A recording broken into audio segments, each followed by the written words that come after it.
उरणमधील शोध मोहीम नौदलानं आता थांबवली आहे। मात्र आजही उरण एज्युकेशन सोसायटीनं शाळेला सुट्टी दिली आहे। दरम्यान पोलिसांकडून आणि इतर तपास यंत्रणांकडून संशयितांचा शोध घेतला जात आहे।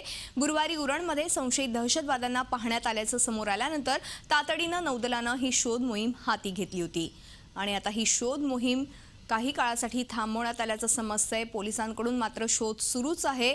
आजही उरण एज्युकेशन सोसायटीची शाळा बंद असल्याचं समजतंय। भारतीय नौदलानं ही शोध मोहीम थांबवली आहे।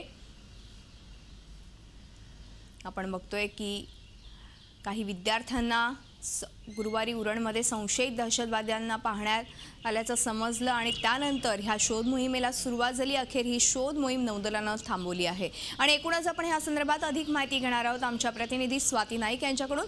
स्वाती, आपण बघतोय उरणमधली शोध मोहीम नौदलानं थांबवलेली आहे। इतर काही माहिती कळते का? काय तपास यंत्रणांकडून माहिती समजू शकली आहे? मधुरा 2 दिवस जे संशयित होते त्यांचे शोध मोहीम सुरू होती। त्याच्यामध्ये स्थानिक पोलिसांबरोबर नौदलही सामील होतं, कारण एनएडी तिकडे मोठा आहे, नौदलाचा शस्त्रसाठा तिथे आहे, त्यामुळे एनएडी मोठ्या प्रमाणात ह्या शोध मोहिमेत सहभागी काल रात्री त्यांनी आपण सर्च मोहिमेमधून मागे घेण्याचे कळवलेलं आहे। कारण ज्या पद्धतीने सर्च मोहीम चालू होती त्याच्यामध्ये जे संशयितांचं वर्णन केलं होतं ते संशयित संबंधी अजून पुढे माहिती येऊ शकली नाही, त्यामुळे ही सर्च मोहीम सध्या थांबवण्यात आलेली आहे।